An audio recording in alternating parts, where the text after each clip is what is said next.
이 찬양의 의미는 하나님을 칭찬하고 하나님을 자랑한다라는 의미가 있습니다.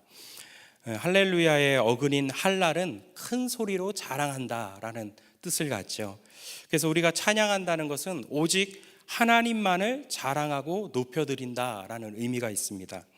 많은 사람들은 자신의 외모, 재력, 또 실력을 자랑하지만 우리의 자랑거리는 오직 하나님 한 분이십니다. 특히 구원받은 우리에게 있어서는 우리의 영원한 자랑과 칭찬의 대상은 하나님 뿐이십니다. 그래서 우리는 찬양을 통해서 하나님을 자꾸 높여드려야 됩니다. 오늘 말씀은 홍해를 지나온 다음에 이 모세와 이스라엘 백성들이 함께 부른 찬양입니다. 모세 혼자만 부른 게 아니에요. 온 이스라엘 백성들이 모세와 함께 하나님께 찬양을 올려드린 사건입니다. 홍해 사건은 이스라엘 역사에 길이 남을 만한 아주 큰 사건입니다. 이스라엘 백성들이 애굽을 탈출하고 나왔을 때 바로가 가만히 있지 않았습니다. 자신의 큰 군대를 이끌고 이스라엘 백성들을 죽이려고 뒤를 추격해 왔죠. 앞에는 홍해가 가로막고 있습니다. 그때 하나님께서 하신 역사를 보면 너무나 놀랍고 위대합니다. 먼저는 홍해 앞에 선 이스라엘을 안심시켜요. 그리고 애굽의 군대 앞에서는 큰 구름 기둥을 세워서 애굽의 군대가 있는 쪽은 흑암으로 덮어서 어둡게 합니다. 그리고 이스라엘 백성들이 있는 쪽은 밝은 빛을 비춰서 훤히 보이게 만들었습니다. 어둠과 빛이 한순간에 공존하고 있는 것이죠. 그리고 모세가 지팡이를 들었을 때 하나님께서는 밤새도록 동풍을 불게 하셔서 홍해를 가르시고 홍해 바닥을 사람들이 지나가기 좋도록 마르게 하셨습니다. 홍해가 한 번에 갈라진 게 아니에요. 밤새 가르신 겁니다. 하나님이 능력이 없어서 그렇게 하신 것이 아니라 모든 사람들이 다 보고 목격하라고, 그리고 그것의 증인이 되라고 밤새도록 가르신 것이요. 한 번에 홍해를 쫙 가르면 못 본 사람들도 있을 거 아니에요. 언제 갈랐어? 나는 못 봤는데. 그런 사람도 있을 거 아니에요. 근데 밤새도록 동풍을 불어서 홍해를 가르시니까 모든 사람이 다 홍해가 갈라지는 것을 보고 목격한 게 된 것이죠. 그래서 어느 누구 하나 그 홍해의 사건이 하나님의 역사가 아님을 부인하지 못하도록, 하나님의 역사라는 것을 부인하지 못하도록 하신 것입니다. 이스라엘 백성들은 홍해를 마치 육지처럼 건너 지나왔습니다. 이스라엘 백성들이 홍해를 다 건넌 후에는 바로 홍해가 닫히면서 뒤따라오던 애굽의 군대는 단 한 명도 남김없이 다 수장되었습니다.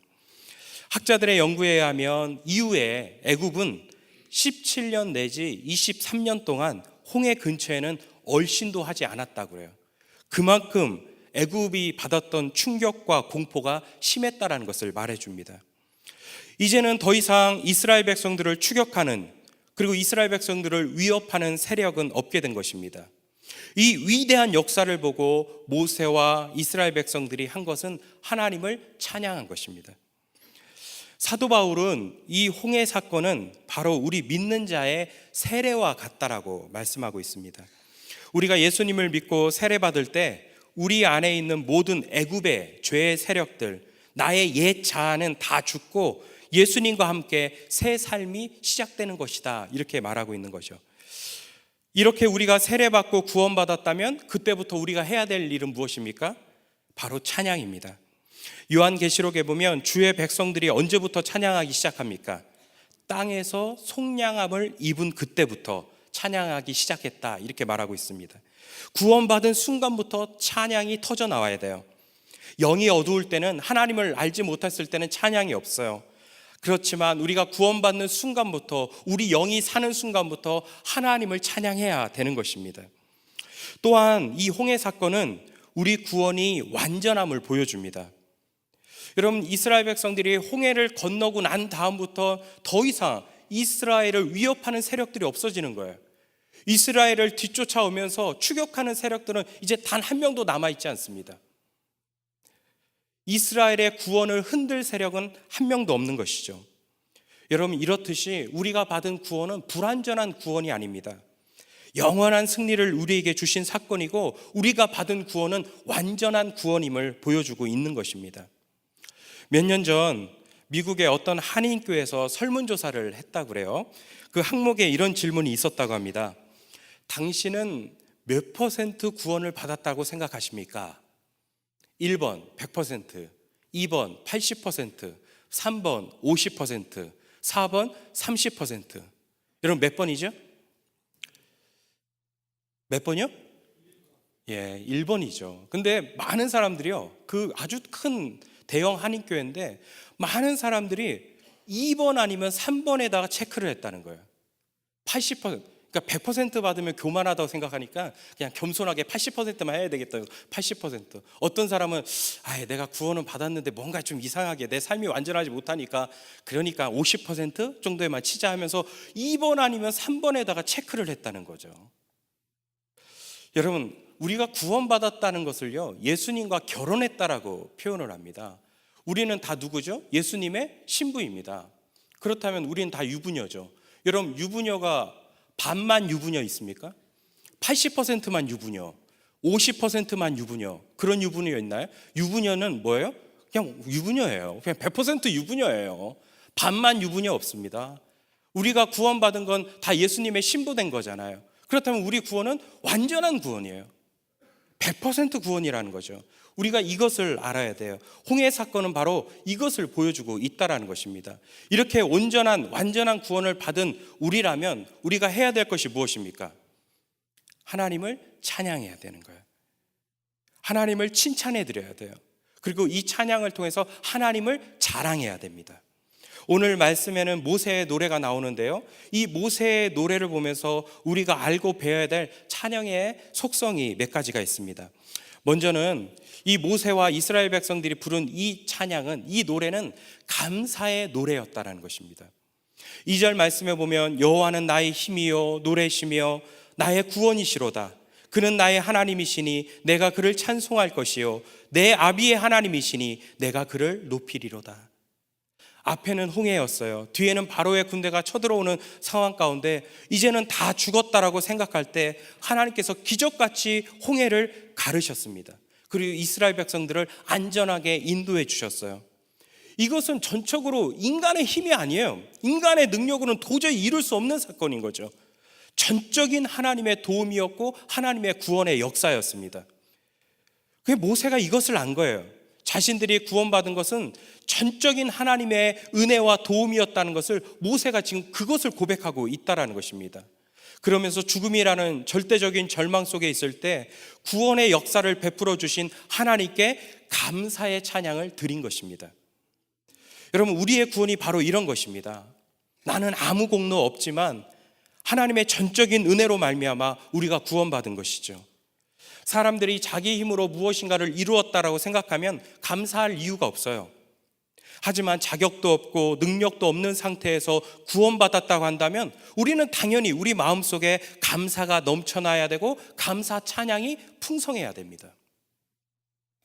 구원받은 우리가 우리 삶을 가장 아름답게 가꾸어 나가는 길은 바로 감사 찬양에 있습니다. 우리의 찬양 속에는요, 늘 감사의 마음이 담겨져 있어야 돼요. 감사가 사라지면서 점점 불평과 원망과 탄식으로 우리 삶을 묶어버리면 우리 신앙은 병들게 됩니다. 그래서 항상 우리 신앙에는, 우리의 찬양에는 무엇이 담겨 있어야 돼요? 하나님을 향한 감사가 담겨져 있어야 돼요. 그리고 마음껏 하나님을 감사 찬송하셔야 돼요. 이 감사로 하나님께 영광 올려드려야 됩니다. 제가 대학 시절 때 정말 감동적으로 읽었던 책 중에 하나가 바로 함석헌 선생의 뜻으로 본 한국 역사라는 책입니다. 이 세상을 바라보는 제 시각, 특히나 이 역사를 바라보는 제 시각이 많이 바뀌게 된 책입니다.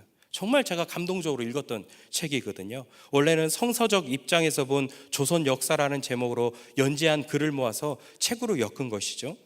그 책에서 함석헌 선생은 우리 역사를 바라볼 때, 우리 역사를 평가할 때 누가 잘못했냐, 누가 역사를 망쳤냐, 이런 식으로 역사의 잘잘못을 따지려 하지 말고 우리에게 주어지는 모든 역사 앞에 감사해야 된다라는 것을 말하고 있습니다. 그러니까 감사의 관점으로 역사를 해석하신 분은 이분이 처음이 아닐까 싶어요. 역사는 미래를 위해서 존재하는 것이지 과거 자체를 위해서 역사가 존재하는 것이 아니라는 것이죠. 더 나은 미래를 열어가기 위해서는 감사의 차원에서 역사를 바라보고 해석해야 된다는 것이 이분의 주장입니다.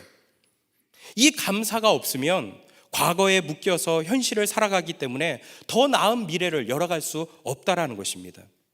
그래서 우리 이 땅의 한국 역사는 미움과 증오와 다툼과 분열의 역사가 아니라 오로지 하나님의 은혜와 은총의 역사임을 알고 감사해야 된다. 어떤 역사이든 어떤 사건이든 우리가 해야 될 것은, 역사를 되돌아볼 때 우리가 해야 될 것은 하나님께 감사해야 된다, 이것을 말하고 있는 것이죠. 여러분, 오늘 헌신 예배를 드리고 있는 우리 음악위원회 회원분들, 대부분 우리 교회에서 찬양 분야를 맡고 있죠. 이 찬양대로 헌신하시는 분들이 많이 있습니다. 주일이 되면 찬양대에 서서 찬양을 하는데, 어떤 분들은 이 한 주간의 삶을 되돌아보면 감사와 기쁨이 있는 분들도 있겠지만, 또 어떤 분들은 한 주의 삶을 되돌아봤을 때 불평과 원망으로, 또 때로는 눈물로, 한숨으로, 탄식으로, 불안으로 지낸 분들도 있을 거예요.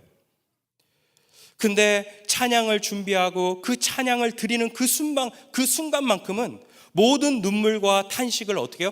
감사로 바꾸셔야 돼요. 한 주간의 여러분의 삶의 역사를 되돌아보세요. 이 한 주간에, 월요일부터 이 토요일까지 한 주간에 되돌아온 이 한 주간을, 지내온 한 주간의 역사를 쫙 되돌아보면서 많은 일들이 있었겠죠. 근데 어떤 분들은 정말 원망스러운 일도 있었을 거예요. 짜증나는 일들도 있을 거예요. 어떤 분은 한 주 동안 내내 불안으로 지낸 분들도 있을 거예요.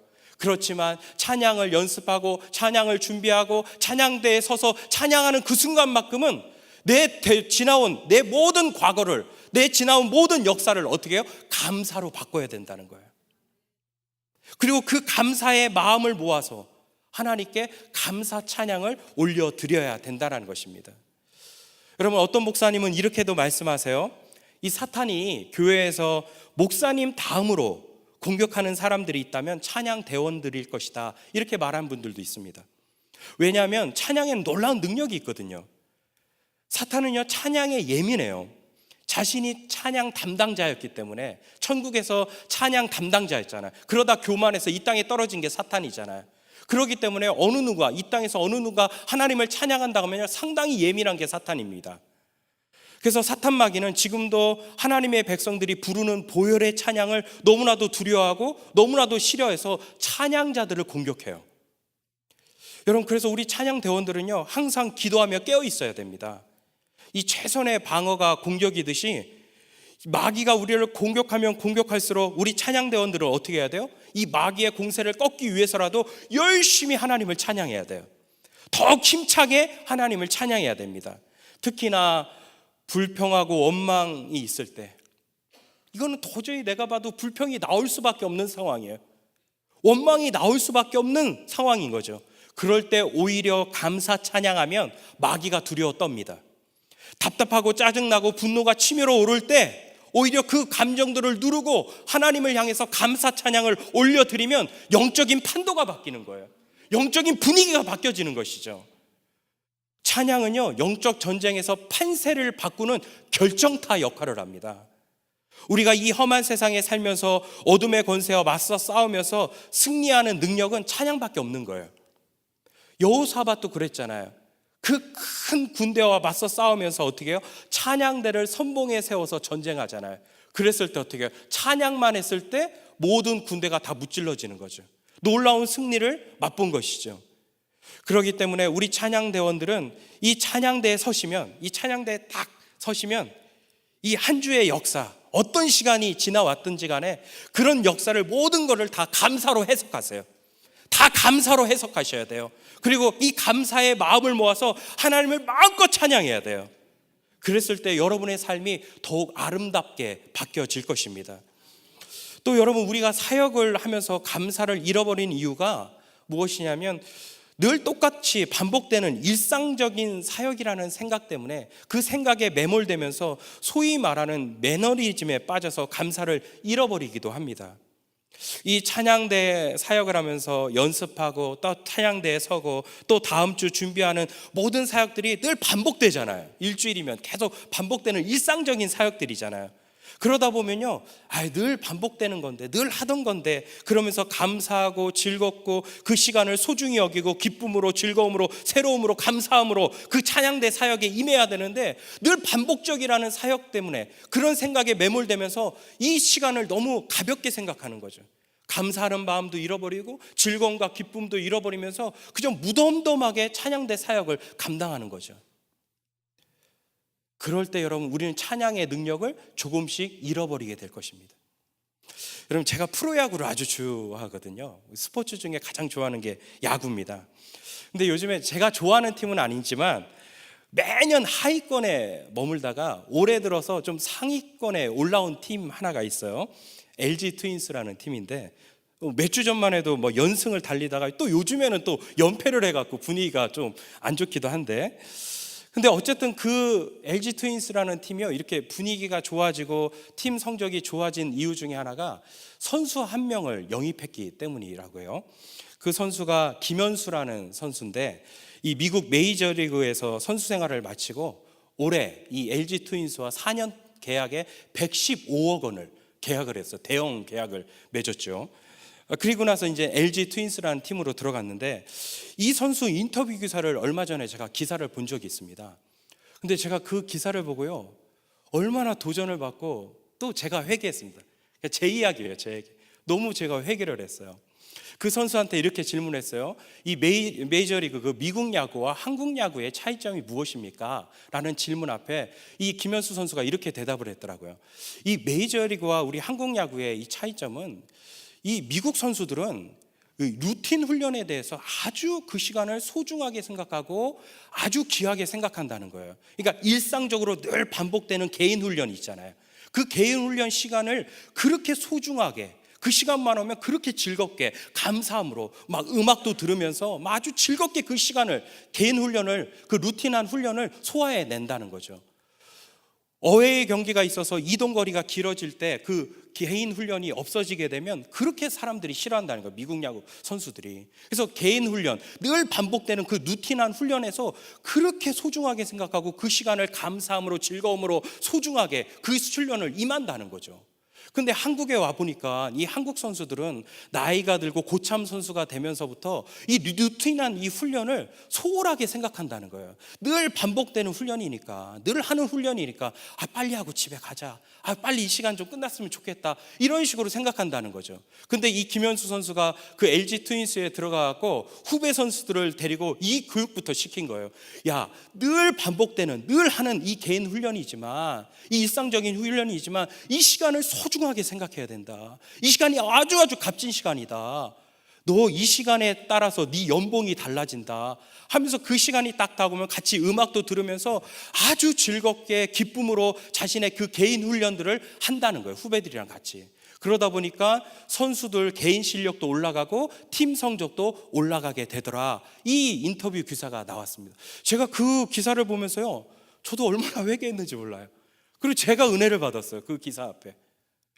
저도 사역자지만 늘 반복되는 그 사역 앞에 저도 모르게 어떻게 해요? 늘 반복되는 사역이니까 하면서 소홀하게 그 시간을 기쁘게 감사하게 보내지 못한 순간들도 있었거든요. 여러분, 우리 찬양대원들은 그렇지 않습니까? 늘 일주일마다 늘 하는 훈련하는, 연습하는 시간이고, 늘 서는 자리이고, 늘 반복되는 연습인데, 그러면서 이 시간을, 여러분이 서는 이 찬양대 시간을 소홀하게 또 값지지 않게 생각한 적은 없으십니까? 여러분, 그러면요, 한국 선수 되는 거예요. 정말 우리가 메이저리그 선수 되려면 늘 반복되는 사역이라 할지라도요, 그 시간을 그렇게 기쁘고 즐겁고 감사하게 소중하게 생각하셔야 돼요. 연습을 하나 하더라도요, 즐거움으로 하셔야 돼요. 감사함으로 하셔야 돼요. 그리고 찬양대에 서서 드려지는 이 5분 동안의 이 찬양을요, 어떻게 해요? 감사함으로, 내 마음에 감사함을 담아서 하나님을 전심으로 높여야 되는 거죠. 그럴 때 어떤 일이 벌어져요? 하늘문이 열리면서 영적인 판도가 바뀌어지는 거예요. 이 예배의 영적인 분위기가 확 바뀌어지게 되는 것이죠. 이게 바로 찬양의 능력이라는 것입니다. 여러분, 어떻게 알아요? 우리 호산나 오늘도 찬양했지만 늘 잘 아시죠? 우리 임마누엘, 아가페, 글로리아, 호산나, 또 우리 샤카팀, 우리 카도시팀, 이렇게 찬양할 때, 여러분이 찬양할 때 병든 자가 고침받을지 어떻게 알아요? 여러분이 찬양할 때 여러분의 찬양 소리를 듣고 우울증이 고침받을지 어떻게 알아요? 인생의 모든 무거운 짐을 다 내려오면서 마음에 위로받는 자도 있을 거고, 마음이 치유가 일어나는 역사도 있을 것이고, 어둠에서 잡힌 자들이 그에서 해방받는 자들도 있을 것이고, 여러분의 찬양을 듣고 마음을 활짝 열면서 구원받는 자들도 있을지 모르잖아요. 또 혹시 알아요? 여러분이 찬양이 너무나 은혜로워서 미국으로부터 초청받을지 어떻게 알아요? 메이저리그 되는 거라니까요. 여러분, 그러니까 여러분이 찬양할 때 우리 찬양대원들 연습하는 시간이든 이 찬양대의 좌석에 서서 5분 동안 하는 그 찬양이든, 여러분 찬양이 어떻게 하셔야 돼요? 감사 찬양이 되셔야 돼요. 하나님께 진심으로 하나님을 감사를 높여야 돼요. 왜요? 이게 바로 모세의 찬양입니다. 구원받은 자들의 찬양입니다. 내가 아무 공로 없어요. 내가 구원받은 것은, 내가 천국 가는 것은, 내가 하나님의 자녀가 된 것은 아무 공로 없다니까. 난 자격도 없다니까. 내가 나의 구원을 위해서 내가 한 건 아무것도 없어요. 전적인 하나님의 은혜예요. 전적인 하나님의 도움입니다. 그렇기 때문에 감사하셔야 돼요. 이 감사의 마음을 모아서 하나님께 전심으로 하나님을 자랑하고 하나님을 높여보세요. 이 예배의 분위기가 확 바뀌어지고 영적인 판도가 바뀌어지고 어둠은 떠날 것이며 하늘의 문은 활짝 열려서 하나님의 놀라운 영광의 임재가 우리 예배 가운데 임할 줄을 믿습니다. 두 번째로요, 이 모세의 노래는 희망의 노래였다라는 것이죠. 오늘 말씀에 나와 있는 이 모세의 노래는 두 단락으로 나눌 수가 있습니다. 1절부터 12절까지는요 홍해의 이야기예요. 그런데 가만 보면 13절부터 18절까지는 홍해의 이야기가 아닌 앞으로 들어가 차지해야 될 가나안 땅의 이야기입니다. 이 13절에 나오는 이 거룩한 초소는 가나안 땅을 의미하죠. 한 번도 가보지 못했어요. 살아본 적도 없어요. 근데 가나안 땅에 들어가서 우리 민족이 앞으로 어떻게 살 것인지를 미리 예언하면서 부른 찬양입니다. 그래서 찬양 내용을 보면 우리 민족은 앞으로 하나님이 예비하신 이 거룩한 초소 가나안 땅에 들어가서 하나님이 주시는 위험 속에서 살 것이다. 가나안의 여러 족속들이 우리 민족으로 인하여 두려워 떨 것이다. 우리는 그 땅을 차지하게 될 것이다. 그래서 그 땅에서 우리는 영원히 주님과 함께 살 것이다 하면서 앞으로 되어질 일을 미리 소망하며 부른 찬양이라는 것입니다. 그래서 모세의 찬양은 소망의 찬양이고 희망의 찬양이에요. 이스라엘 백성들은 430년 동안 노예 생활을 하면서 미래를 가꾸어 갈 희망이 없었습니다. 이들의 삶 자체 속에서는 희망을 찾아볼 수가 없었어요. 근데 홍해를 건너오면서 이들이 희망을 찾은 것이죠. 우리가 하나님만 의지하면 어떤 상황 속에서든지 하나님이 우리를 책임져 주신다라는 희망을 갖는 것이죠. 우리는 소망을 가질 존재가 아닌데, 우리에게는 희망이 찾아볼래야 찾아볼 수가 없는데, 근데 하나님만 의지하고 나갔더니 홍해가 갈라져요. 그러면서 우리가 구원받았어요. 그러면서 이들이 깨달은 거예요. 어떤 상황 속에서든지 어떤 현실의 어려움 앞에서든지 우리가 하나님만 붙들면, 하나님만 의지하면, 하나님만 붙들고 살면 우리는 소망을 찾을 수 있다. 우리는 희망을 발견할 수 있다. 이것을 모세가 깨달은 것입니다. 그래서 모세가 말하는 희망의 본질은 하나님입니다. 이들에게 주어지는 환경과 조건이 아니라 오직 하나님께만 희망이 있음을 알고 하나님을 찬양하면서 미래에 대한 희망을 갖게 되는 것이죠. 모세는 오직 소망이 하나님께 있음을 고백하며 이제는 두려워하지 않고 자신들에게 주어진 광야의 길을 믿음으로 걸어가는 것입니다. 이 모세의 노래의 주제는요, 하나님이에요. 여호와라는 단어를 포함해서 하나님을 지칭하는 그분, 그에게 라는 이 단어까지 다 합치고 보면요, 미리암 노래까지 보면 50번이나 나와요. 그러니까 1절부터 23절까지 계속 뭐가 나와요? 하나님, 하나님, 하나님, 하나님, 하나님. 하나님을 계속 노래하고 있어요. 왜냐하면 하나님만 소망이기 때문에, 하나님만 유일한 희망이기 때문에 그렇습니다. 그러면서 하나님을 계속 찬양하고 하나님만을 높이면서 자신들의 앞으로의 남은 인생의 희망을 찾는 것이죠. 홍해를 건너오면서 자신들이 한 것은 아무것도 없고 오직 하나님께서 다 하신 것을 보았습니다. 죽음이라는 절대절명의 위기 앞에서 이들이 한 것은 믿음으로 하나님을 바라본 것이죠. 그때 하나님께서 기적을 베푸셔서 이들을 살리셨어요. 이들은 깨달았습니다. 하나님만 의지하면 살면 우리는 살 수 있다. 우리는 된다. 하나님만 붙들어야 된다. 그러면 우리가 어디를 가든 무슨 일을 만나든 승리할 수 있다. 이것을 깨달은 것입니다.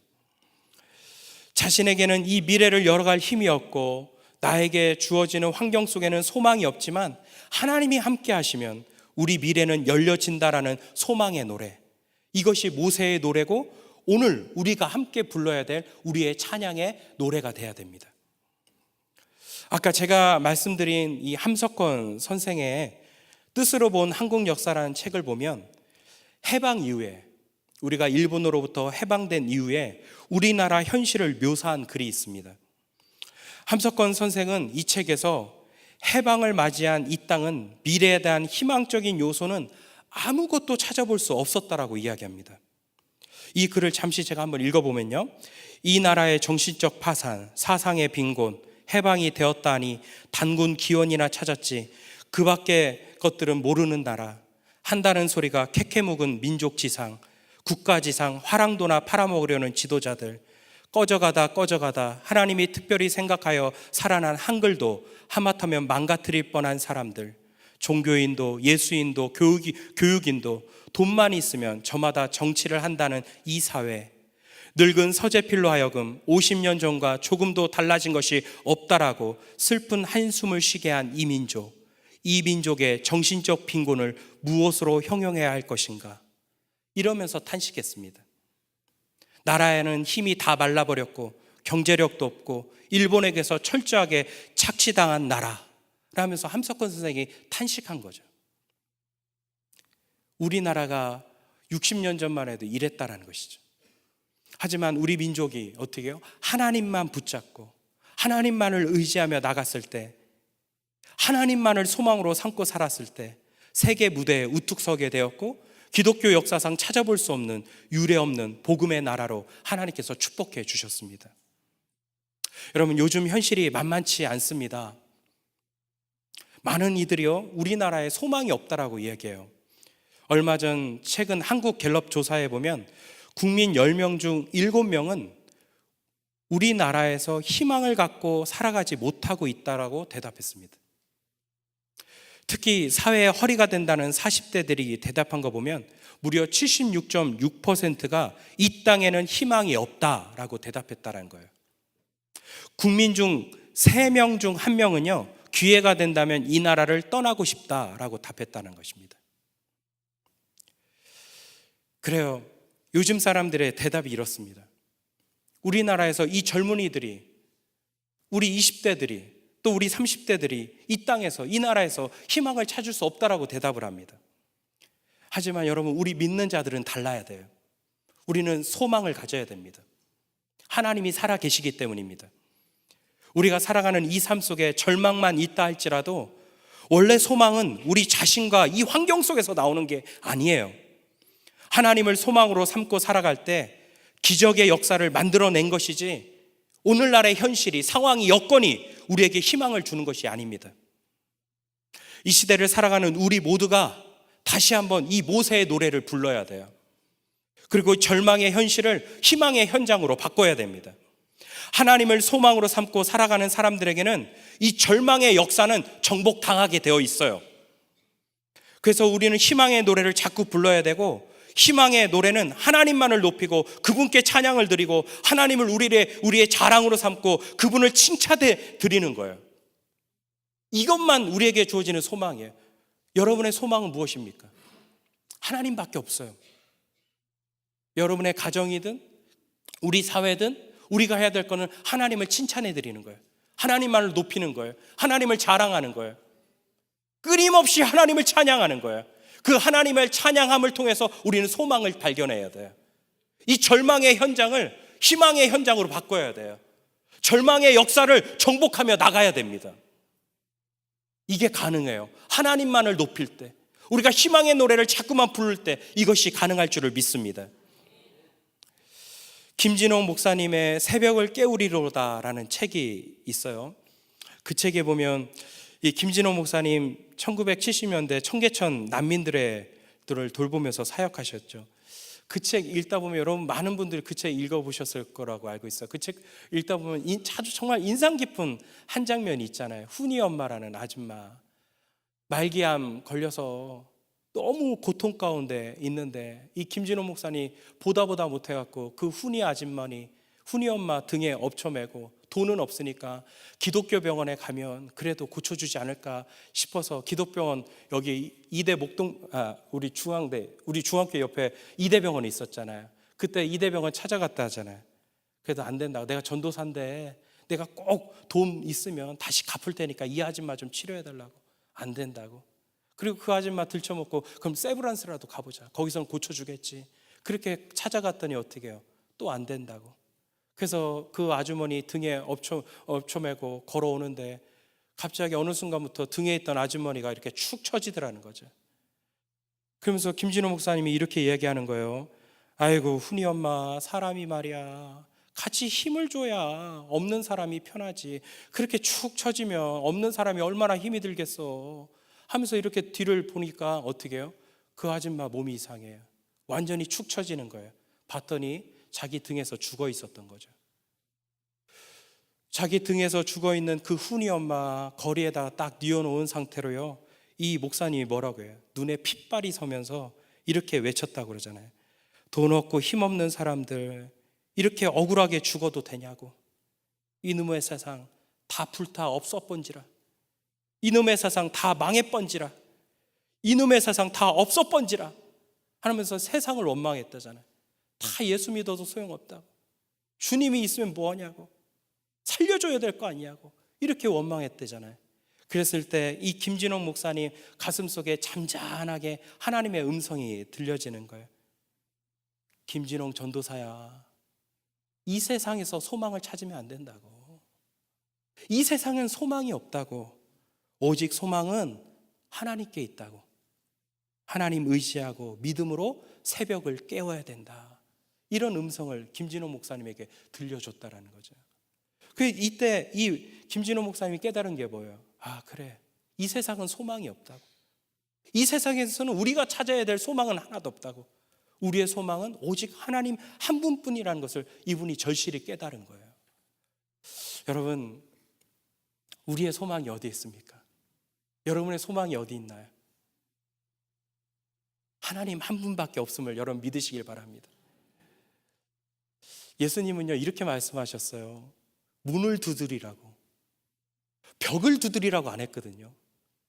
열릴 만한 데를 두드려야지 열리지도 못할 때 두드리지 말라는 거예요. 예수님이 벽 두드리라고 했어요? 문 두드리라고 했어요? 문을 두드리라고 했어요. 열릴 만한 데를 두드려야 돼요. 그 문이 누구예요? 바로 우리 하나님이시죠. 하나님께 두드려야 되는 거예요.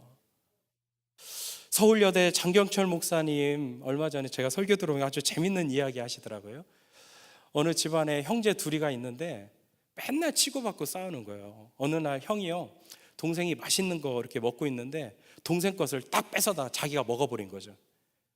그때 이 어리석은 동생은요 어떻게 하냐면 자기 거 뺏어 먹은 형한테 계속적으로 달려든다는 거예요. 내 거 내놓으라고, 빨리 내 거 내놓으라고 하면서 계속 달려든다는 거예요. 그렇게 달려들면 달려들수록 어떻게 돼요? 계속 맞는 거예요. 계속 맞는 거예요. 빵 뺏기고 몸도 얻어맞고 마음의 상처도 있고. 그게 어리석은 동생이라는 거죠. 근데 형이 자기 거 딱 뺏어 먹었을 때 지혜로운 동생은 어떻게 해요? 안방을 향해서 울어 제낀다는 거예요. 그 안방을 향해서 막 엉엉 대성통곡 한다는 거죠. 막 안방을 향해서. 왜요? 안방에 아버지가 있기 때문에. 자신을 도와주고 자신을 회복시켜주고 자신이 빼앗긴 걸 다시 되찾아주고 모든 걸 다 회복시켜줄 분은 어디에 있는 거예요? 안방에 있는 거예요. 형한테는 소망이 없어요. 그 동생에게 오직 소망은 누구예요? 안방에 있는 아버지예요. 그래서 지혜로운 동생은 어떻게 하는 거예요? 형한테 뺏겼을 때 어떻게 해요? 안방을 향해서 울어 제끼는 거죠. 그럼 그 울음소리를 듣고 아버지가 와갖고 마음 달래주고 빼앗긴 거 되찾아주고 그 이상으로 더해준다는 거예요. 여러분, 우리도 마찬가지예요. 우리가 울어 제끼고 우리가 붙잡아야 되고 우리가 의지해야 될 대상은 어디에 있는 거예요? 하나님밖에 없는 거예요. 우리의 소망은 하나님밖에 없는 거예요. 이게 지혜로운 사람입니다. 자꾸 소망을 딴 데 두지 마세요. 세상에 두지 마세요. 여러분이 가지고 있는 물질에 두지 마세요. 우리가 두어야 될 소망은 오직 하나님 한 분밖에 없는 것을 믿으시길 바랍니다. 그리고 그 하나님을 높여드리세요. 그 하나님을 찬양하세요. 그 하나님을 칭찬해드리세요. 그 하나님을 자랑해보세요. 그랬을 때 여러분의 모든 절망적인 현실이 희망의 현장으로 바뀌어질 것을 믿습니다. 여러분, 우리 교회가요, 또 우리 찬양대회가요, 찬양이 풍성해야 됩니다. 찬양이 약해지면 안 돼요. 우리 개인의 삶도 마찬가지고요, 우리 교회도 마찬가지고요. 찬양이 약해지면요, 어둠이 들어와요. 우리 개인의 삶 속에 찬양이 약해지면요, 항상 어둠은 들어오게 되어 있어요. 제가 신방을 이렇게 하다 보면 때로는 어느 가정 같은 경우는요, 너무 어두워요. 이렇게 딱 들어서자마자 제가 영적으로 예민한 목사 아니고 이렇게 영역이 좋은 목사 아니지만 그래도 어느 순간 이렇게 느껴지는 가정이 있더라고요. 들어설 때마다 어둠이 쫙 이렇게 느껴지는 가정도 있더라고요. 여러분, 왜 가정을 어둠으로 그냥 놔두세요? 왜 그냥 그대로 방치해 두세요? 찬양하셔야 돼요. 가정의 한복판에서 찬양하셔야 돼요. 여러분의 삶도 우리가 신앙생활 할 때 찬양이 풍성해야 돼요. 찬양이 강해야 돼요. 그럴 때 모든 어둠이 쫙 떠나가면서 하늘문이 활짝 열리고 하늘로부터 임하는 그 강 같은 평안이 여러분의 가정과 여러분의 삶 속에 또 우리 교회 가운데 흘러 넘치게 되는 것이죠. 찬양이 역사하면, 찬양이 약해지면요, 어둠이 들어온다는 걸 아셔야 돼요. 그래서 우리는요, 찬양이 끊이지 않고 넘쳐 흘러야 돼요. 내 삶 속에 하나님께 관심을 가지세요. 너무 여러분의 관심을 딴 데 두지 마세요. 하나님께 관심을 둬야 돼요. 그리고 그 하나님께 찬양해야 돼요. 우리 하나님은 만입이 내게 있어도 그 입을 다 가지고 찬양해도 부족한 분이에요. 끊임없이 찬양해야 돼요. 끊임없이 하나님 높여야 돼요. 끊임없이 하나님 자랑해야 돼요. 끊임없이 하나님을 칭찬해 드려야 돼요. 그렇게 찬양할 때 어둠의 역사는 다 떠나가면서 하늘의 은혜와 평안을 누리게 될 것을 믿습니다. 우리 이 믿음의 선배들은요, 이 찬양을 만들 때 박자와 음을 먼저 만든 게 아니에요. 하나님을 만난 체험을 가지고요, 가사부터 먼저 쓴 거예요. 찬송시부터 먼저 쓴 거예요. 그 하나님 만난 그 감격이 너무 좋으니까요, 그 하나님을 높이는 높으신 하나님, 위대하신 하나님, 그렇게 찬양 가사를 먼저 쓴 다음에 거기다가 박자와 음을 붙였어요. 그러니까 체험이 있은 후에, 고백이 있은 후에 박자와 음을 붙인 거죠.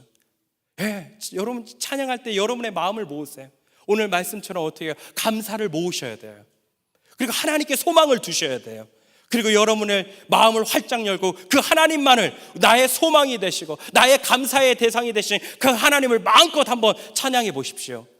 특히 우리 찬양대원들 이렇게 찬양하며 나갈 때 사람을 살리고 회복시킬 것이고 예배를 돕는 우리 모든 귀한 찬양대원들 다 될 것을 믿습니다. 이렇게 찬양으로 하늘문을 날마다 열어가는 우리 모두가 되기를 주의 이름으로 축원합니다.